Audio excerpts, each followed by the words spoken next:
దాని తర్వాత ప్రొసీజర్ చూద్దాం. ఏదైతే నిన్న శ్యామ్ కిరణ్ అఖిల భారతీయ విద్యార్థి పరిషత్ స్టేట్ వర్కింగ్ కమిటీ మెంబర్ ఏదైతే నిన్న కిరణ్ ఇంటర్నేషనల్ స్కూల్లో జరిగినటువంటి సంఘటన, డాన్స్ టీచర్ ఎవరైతే ఉన్నారో ఫస్ట్ క్లాస్ అమ్మాయి చిన్న పాపపై అసలు ఇప్పుడే మెచ్యూర్ ఇంకా చిన్న బేబీ బిట్వీన్ ఒక 5-6 ఇయర్స్ ఉన్నటువంటి అమ్మాయి పైన జరిగినటువంటి ఏదైతే ఈ సంఘటన చాలా అమానుషం, దౌర్భాగ్యం. సొసైటీలో ఇటువంటి ఎడ్యుకేషన్ ఇన్స్టిట్యూషన్స్లో చదువు చెప్పాల్సినటువంటి గురువర్యులే ఇటువంటి థింగ్స్ చేస్తున్నప్పుడు సొసైటీలో ఇంకా గురువులు ఏం చేస్తున్నారో, టీచర్స్ సొసైటీకి పిల్లలకి ఏం నేర్పించాలనుకుంటున్నారో చూస్తూ ఉంటే చాలా దారుణంగా కనిపిస్తూ ఉంది. విద్యార్థి పరిషత్, అఖిల భారతీయ విద్యార్థి పరిషత్ ఇవాళ ఈ కిరణ్ ఇంటర్నేషనల్ స్కూల్లో ఉన్నటువంటి ఎవరైతే డాన్స్ టీచర్ ఉన్నాడో నిన్న ఆ చిన్న పాపై ఫస్ట్ ఇయర్ పాపపై జరిగినటువంటి అఘాయిత్యానికి పాల్పడినటువంటి ఫస్ట్ క్లాస్ అమ్మాయిపై జరిగినటువంటి సంఘటనకి పాల్పడినటువంటి డాన్స్ టీచర్ ఎవరైతే ఉన్నారో ఆయనపై పోక్సో చట్టం కింద పోక్సో యాక్ట్ పెట్టి అండ్ ఇమీడియట్గా రిమాండ్ చేసి కిరణ్ ఇంటర్నేషనల్ స్కూల్పై చర్యలు తీసుకోవాలని చెప్పేసి, కిరణ్ ఇంటర్నేషనల్ స్కూల్ మేనేజ్మెంట్ పైన కూడా చర్యలు తీసుకోవాలని చెప్పేసి అఖిల భారతీయ విద్యార్థి పరిషత్ తెలంగాణ శాఖ నుండి కోరుతా ఉన్నాం. సార్ ఒక్క మాట, ఇప్పుడు బయట ఉన్నటువంటి తల్లు ఈ స్కూల్ నుంచే కాదు బయట ఎంతోమంది ఇట్లాంటి రోజు రోజుకి కేసులు ఎక్కువైపోతూ ఉన్నాయి. ఇట్లాంటి అరాచకాలు రోజు రోజుకి చూస్తున్నాం. నిన్న మొన్న చూసుకుంటే ఒక తాత 6 నెలల పాప అని పసిపాప అని చూస్తూనే ఉన్నాం. తల్లిదండ్రులు ఈరోజు మా ముఖంగా అందరినీ క్వశ్చన్ చేస్తూ ఉన్నారు. మరి ఇట్లా జస్ట్ జైలుకి పంపిస్తే సరిపోతుందా? వాళ్ళని అంటే మేపుతూ కూడా అట్లా ఉంచేస్తున్నారు సంవత్సరాల తరబడి. అదేవిధంగా డబ్బు పలుకుబడి ఉన్నటువంటి వాళ్ళు ఈజీగా బయటకు వచ్చేస్తున్నారు. మరి ఇట్లా ఎవరికి భయం లేకుండా పోతుంది. రోజుకింత అరాచకాలు పెరిగిపోతున్నాయి. అంటే ఇట్లాంటి వాళ్ళకి తగినటువంటి సెక్షన్లు తీసుకురావాల్సిన పని లేదా అంటూ కూడా ప్రశ్నిస్తున్నారు. ఈరోజు తప్పు చేసిన వాడికి నడి రోడ్డు మీద శిక్ష పడాలి, అప్పుడే ఇంకొకటి తప్పు చేయడానికి భయపడతాడు అంటున్నారు. మరి మీరేం చెప్తారు? అది మీరు చెప్పినటువంటి పేరెంట్స్ నుంచి ఒక డిమాండ్ కూడా చాలా పాజిటివ్ డిమాండ్. పోక్సో చట్టమే కాదు, ఇమీడియట్గా అవసరమైతే వాళ్ళ యొక్క డిమాండ్స్ ఇప్పుడు గవర్నమెంట్ నుంచి ఉన్నటువంటి పోక్సో యాక్ట్ ఏదైతే ఉందో చాలా కీలకమైన యాక్ట్. పర్ లైఫ్ థ్రెట్ మొత్తం లైఫ్ లాంగ్ జైల్లో ఉన్నటువంటి పరిస్థితి పోక్సో యాక్ట్ కింద ఉంటుంది. కాబట్టి పోక్సో యాక్ట్ అనేది ఇప్పుడు ఏదో నార్మల్ కేసు చేసి పోలీస్ స్టేషన్లో పెట్టుకొని పోలీసులు ఏదో తమాషా చేస్తూ ఉన్నారు. అది క్లియర్గా మాకు అర్థమవుతా ఉంది. ఏం జరగలేదు, మేనేజ్మెంట్తో కొలాబరేట్ అయిపోయి ఇక్కడ ఉన్నటువంటి ఎవరో వచ్చి లీడర్లు వచ్చి పేరెంట్స్ కమిటీ పెట్టుకొని ఫామ్ చేసినటువంటి ఆస్పెక్ట్లో వాళ్ళు ఉన్నారు. కానీ విద్యార్థి పరిషత్గా స్టూడెంట్ ఆర్గనైజేషన్ అఖిల భారతీయ విద్యార్థి పరిషత్ వరల్డ్ లార్జెస్ట్ స్టూడెంట్ ఆర్గనైజేషన్ మా యొక్క డిమాండ్ ఏంటంటే స్కూల్ మేనేజ్మెంట్ పైన చర్యలు తీసుకోవాలా. పేరెంట్స్ ఎవరైతే స్కూల్స్ మేనేజ్మెంట్స్ నమ్మి వాళ్ళు చదువు చెప్పాలి, వాళ్ళే డబ్బులు కట్టి లక్షల ఫీజులు దోపిడీ చేసుకుంటారు, లక్షల ఫీజులు వాళ్ళ దగ్గర తీసుకొని వాళ్ళ పిల్లల్ని చేరుస్తూ ఉంటే అయినా వాళ్ళు డబ్బులు కట్టి వాళ్ళు వాళ్ళ యొక్క ఎర్న్ చేసినటువంటి మనీ వాళ్ళు పే చేసి తీసుకున్నటువంటి మనీ వాళ్ళు కష్టపడి వాళ్ళు ఎర్న్ చేసినటువంటి మనీ వాళ్ళ యొక్క నమ్మకంతో ఇంటర్నేషనల్ స్కూళ్ళలో మంచి ఎడ్యుకేషన్ వస్తుంది, క్వాలిటీ ఎడ్యుకేషన్ వస్తుంది, స్టాండర్డ్స్ ఉన్నటువంటి ఎడ్యుకేషన్ వస్తుందని చెప్పి వాళ్ళ నమ్మకంతో ఇంటర్నేషనల్ స్టాండర్డ్స్ ఉన్నటువంటి ఐసీఎస్సీ సిబిఎస్ఈ స్కూల్స్లో వేస్తున్నప్పటికీ కూడా ఇంటర్నేషనల్ స్కూల్స్లో కూడా ఇదే జరుగుతుంటే చూడడానికి చాలా సిగ్గుచెడ్డ ఉంది. కిరణ్ ఇంటర్నేషనల్ స్కూల్ మేనేజ్మెంట్ పైన ఇమీడియట్గా ఈ స్కూల్ మేనేజ్మెంట్ పైన, స్కూల్ చైర్మన్ పైన, ఓన్లీ ఈ అఘాయిత్యానికి పాల్పడినటువంటి టీచర్ కాకుండా స్కూల్ మేనేజ్మెంట్ పైన కూడా చర్యలు తీసుకోవాలని చెప్పి, ఆయన పైన కూడా చట్టరీత్యా చర్యలు తీసుకోవాలని చెప్పి విద్యార్థి పరిషత్గా తెలంగాణ రాష్ట్ర శాఖ నుంచి కోరుతా ఉన్నాం. మీ పేరు సార్? నా పేరు పంజాల శ్రవణ్ కుమార్ గౌడు. నేను బీజేపీ ఓబీసీ మోర్చా గీతా గౌడ సెల్లికి రాష్ట్ర కన్వీనర్గా ఉన్నాను మొన్నటిదాకా. ఇంట్లో మా పిల్లలు కూడా చదువుతున్నారు. పొద్దున 8 గంటల నుంచి ఇప్పుడు 12:30 అవుతున్నది. చర్చలు చేసినాము ఫ్యాకల్టీతోటి, చైర్మన్ తోటి, అందరితో చర్చలు చేసినాము. దాదాపు 200 మంది పేరెంట్స్ వచ్చారు. ఇవాళ పొద్దున 8 నుంచి ఇప్పటి వరకు కూడా ఉన్నారు. 200 మంది విద్యార్థులు తల్లిదండ్రులు కూర్చున్నాము. చైర్మన్ తోటి రేపు ఇవాళ పాపకు జరిగింది, రేపు మా పిల్లలకు జరిగితే ఏంది పరిస్థితి అని చెప్పి వాళ్ళతో అడిగినాం.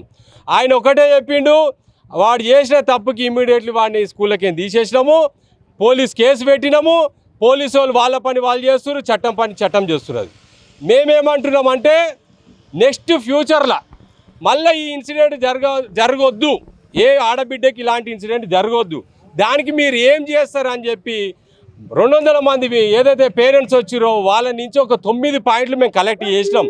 9 పాయింట్లు కలెక్ట్ చేసి అక్కడ మేనేజ్మెంట్ చైర్మన్కి మేమందరం పేరెంట్స్, ఇక్కడ వచ్చిన పేరెంట్స్ అందరం కలిసి ఇచ్చినాక ఏది మామూలుగా బీజేపీ శిల్పారెడ్డి గారు కూడా వచ్చారు, మహిళా మోర్చా అధ్యక్షురాలు, వారి సమక్షాలు ఇచ్చినాము, అందరి సమక్షాలు ఇచ్చినాము. మేము ఇప్పుడున్న ఇక్కడ ఏబీవీపీ విద్యార్థులు మా సోదరులకు కూడా మేము ఒకటి ఏమంటున్నామంటే మనం పోరాటం చెయ్యాలి, పోరాటం చేస్తేనే అవతలోడు భయపడతాడు. నేను విద్యార్థి సంఘం నాయకులకు ఏమంటున్నానంటే మీరు పోరాటం చేస్తున్నారు, పోలీసు వాళ్ళు వాడిని లోపల వేసిర్రు, వాడిని చట్టపరం వాళ్ళు చేస్తారు. మీకేం డిమాండ్స్ ఉన్నాయో నేను చైర్మన్ తోటి మాట్లాడినా, మీరు కూడా రండి, మీ విద్యార్థి సంఘం నాయకులు రండి, చైర్మన్ తోటి మాట్లాడదాం, నెక్స్ట్ టైం ఇలాంటిది రిపీట్ కావద్దు అని చెప్పి నేను విద్యార్థి సంఘం నాయకులకు కూడా స్కూల్ సీజ్ చేయాలని కోరుతున్నారు. సీజ్ చేయాలని వాళ్ళు అంటారు, నేను కూడా అంటమ్మా. ఆడ పేరెంట్స్ ఏం చేస్తారు, ఆడ 2500 మంది విద్యార్థి, ఒక ఆడబిడ్డకు అన్యాయం జరుగుతూనే మనం అందరం వచ్చినాం, మీరు బద్దాలు వలగొడతాం ఒక్కొక్కరిని ఏమైనా అయితే. ఇక్కడ 2500 మంది విద్యార్థులని రోడ్డు మీరు ఎద్దామా సీజ్ చేసి? ఇదేమైనా న్యాయమే అంటావా? పంచాయతీ పెడితే పంచాయతీ పెట్టాలి, కానీ సీజ్ ఎందుకు చేయాలి? చైర్మన్ ఒప్పుకుంటుండు, వాడు చేసిన తప్పుకి శిక్ష పడుతుంది. నెక్స్ట్ టైం మేము ఎవరిని అయినా కానీ క్షమించాము. చాలా జాగ్రత్తగా పగర్బందీగా మేము పేరెంట్స్ స్కూల్ కమిటీ లేదు ఇలా, మేము విద్యార్థి తల్లిదండ్రులు అందరం కలిసి పేరెంట్స్ స్కూల్ కమిటీ అని చెప్పేసి ఒకటి ఏర్పాటు చేయాలి. అది రిజిస్ట్రేషన్ ప్రసాద్ గారు మనోళ్ళు అందరు కానీ ప్లాన్ చేస్తారు. మేము ఒకటే ఏం చెప్తున్నాం మా విద్యార్థి సోదరులకి, మనం కొట్లాడినాక చైర్మన్ మనకు ఒక మాట ఇస్తుండు కదా, నెక్స్ట్ టైం మేము అలాంటి ఇన్సిడెంట్లు కానియమని, వానికి శిక్ష పడేటట్టు మనం చేద్దాం. సీజ్ చేస్తే ఏమొస్తుంది, ఆయన రోడ్డు మీద పడతారు కదా మన పిల్లలు. చిన్న పిల్లలు ఆడపిల్లలకి డాన్స్ టీచర్ గా ఫీమేల్ పెట్టాలి కానీ మేల్ ఎందుకు పెట్టారు అన్నది ఇంకో పెద్ద ప్రశ్న. ఎందుకని ఫీమేల్ పెట్టారు అంటే ఇక్కడ డాన్స్ అయితే మేల్ అనేది ఉద్దేశం కాదమ్మా. ఇక్కడ మరి ఇలాంటివి జరుగుతున్నాయి కదా. అయితే ఫీమేల్ని ఇప్పుడు డాన్స్ అనేది డాన్స్ ఉంటుంది, దానికి మేలు ఫీమేల్ అనేది ఉండదు. నేను ఒక సినీ నటుడిని, ఒక డాన్స్ మాస్టర్ దగ్గర ఆడోళ్ళు నేర్చుకుంటారు, మగోళ్ళు నేర్చుకుంటారు. నేను ఒక సినిమా ఇండస్ట్రీ ఫిలిం జేఏసీలో మా నాయన Sardar Papanna cinema hero, producer, Telangana ఒక చరిత్ర గోల్కొండ చక్రవర్తి సినిమా తీసినాం అమ్మ. మేమేం తక్కువలం కాదు. డాన్స్ కి ఫీమేల్ మిమ్మల్ని సంబంధం లేదు, కానీ టచ్ చేయకుండా కూడా ఇలాంటివి నేర్పించవచ్చు. కానీ ఇలాంటి సంఘటనలు గతంలో కూడా 2-3 సార్లు జరిగినప్పటికీ వీళ్ళు స్పందించకపోగా అసలు మళ్ళీ ఇది రిపీట్ అయింది ఈరోజు. అందుకు ఈ రోజు మనం ఇదంతా చూస్తున్నాం. ఇప్పుడు వాళ్ళకి అర్థం 2-3 సంఘటనల పేరెంట్ల పేరు చెప్తారా? ఉన్నారా? తీసుకొని ఏదో టాపిక్ తీసుకొని అనకండి మేడం. లేదు సార్, టాపిక్ ఇక్కడే మనం ఇందాకే మాట్లాడాం. గతంలో 2-3 సార్లు అయినా కూడా ఇందాకే మాట్లాడాం. ఇందాక మహిళా సంఘ అధ్యక్షులు వచ్చారా? అధ్యక్షులు ఆ మేడం కూడా వినండి. కొంతమంది ఏం చేస్తున్నారు అంటే అక్కడ వాళ్ళకి అది అయ్యింది, 2 సార్లు అయింది.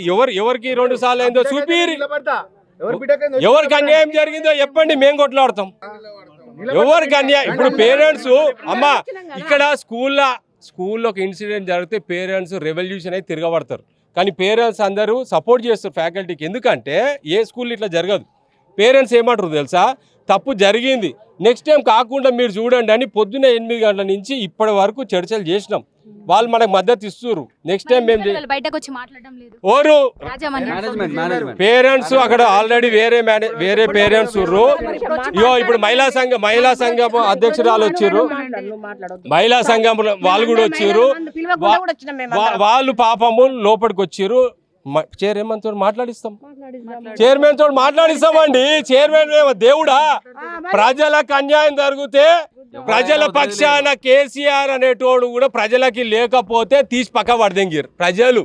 చైర్మన్ కూడా తమాషా చేసి సపోర్ట్ చేయలేదని అనుకో, మూసుకోవాలి స్కూల్. కాకపోతే వానికి ఒక అవకాశం ఇవ్వాలి కదా, నెక్స్ట్ టైం అట్లాంటి ఇన్సిడెంట్ కాకుండా చేస్తా అని చెప్పి మనకి పోరాటం చేద్దాం. కానీ ఆయన ఏమంటున్నాడు, వాడిని అరెస్ట్ చేసినాము, ఇది విషయం చెప్తున్నాం.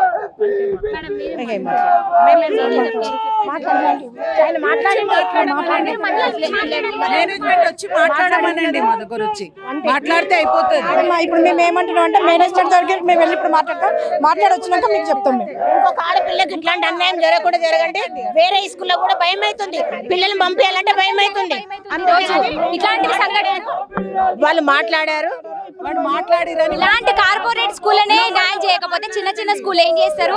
పిల్లల్ని బయటకు పంపాలంటే, అదే విధంగా స్కూల్ కి పంపాలన్నా భయపడుతున్నారు ఈరోజు తల్లిదండ్రులు. అదేనండి, మాకు కూడా అదే భయం. మాకు కూడా మన్మరాలు ఉన్నారు, మన్మరాలు భయపడుతున్నాం. మేము ఇప్పుడు ఇవాళ ఇది చూసి మేము కూడా ఒక మహిళా మండలిలో పెద్ద మహిళలు చేయాలంటే ఇంకొకరు భయపడకుండా చేయాలి.